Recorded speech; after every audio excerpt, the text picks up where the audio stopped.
Code VA is, first of all, it's statewide, but we do a lot of programs in Richmond. I would divide us into 3 parts. Okay. So we do advocacy. Okay. We've got legislation in front of the General Assembly this year, and we had legislation there last year that was a really big deal. It started out, there were some folks that were excited about trying to get computer science into schools because we had made kind of a big splash with it the year prior to that. Okay. And so they brought forward a bunch of legislation to get rid of, in some cases, foreign language and replace it with computer science, which is a bad idea. And so I went down and I told them that might not be the best idea. Maybe there's some other things that we could do, and ended up talking with a legislator who I thought was going to be the hardest one to get through to. And he says, tell you what, I don't know what I'm doing. I'm an attorney. Turns his computer, he says, tell me what we should do instead. And so we got legislation through last year that mandates computer science in every school, kindergarten through 12th grade, as part of the SOLs and the standards of quality, which nobody out there in TV land has heard about. Yeah. But the SOQs are really what defines your school and how the state oversees accreditation. And so them being in the SOQs is a huge deal, and then being integrated into the SOLs from kindergarten through 12th grade actually makes us the very first state in the country to do that. Love it. Yeah. I love it. But you have a brick and mortar. We like do. I mean, yeah. and so there's 2 other parts to Oh, okay. I'm jumping. Okay, go ahead. No, you're not jumping at all. All right. So then we do train teachers. We do that all over the state of Virginia, and it's free to any public school teacher.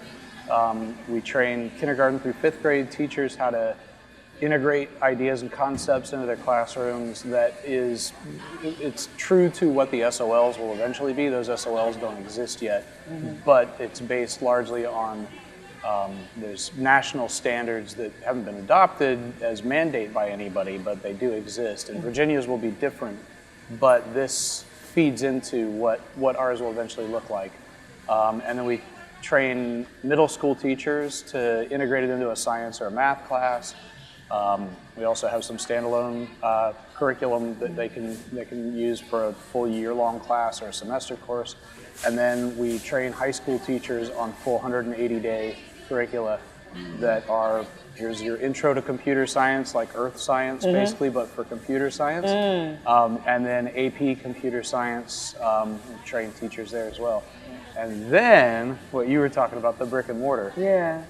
So that is right down the street from where we are right now here at Pop's Market. Yeah. We're at 3rd and Broad Street, and it's called Eureka Workshop. And Eureka Workshop does after school and summer camps for kids. Got it.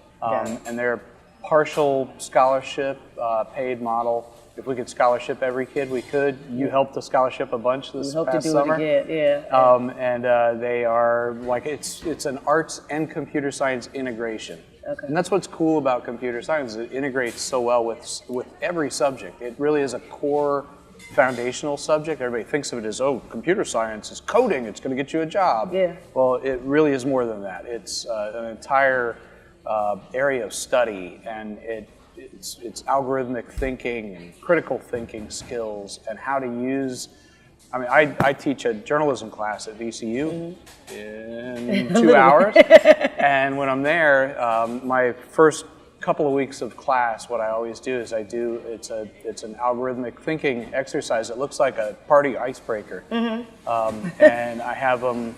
I give them all pieces of paper, and they make whatever paper object it is that they want to make. It's got to be an intentional object, and then the next student has to write the instructions for how to make that paper object. And then you pass that to the next student, and then they pass up whatever the paper objects were, and I crush them up and they're gone. Well, guess what? That was a program. It was just like an app on this thing. It runs, and it does something, right? Wow. So now it's gone. Now they have to recompile it, and they have to follow those instructions and end up with exactly the same thing every time. And that's communicative writing, right? Communicative writing is very similar to algorithmic writing, I guess. So when you're writing a program, you can't have the computer go off and do something different than what you intended it to do, and it has to do exactly the same thing every time you start that program.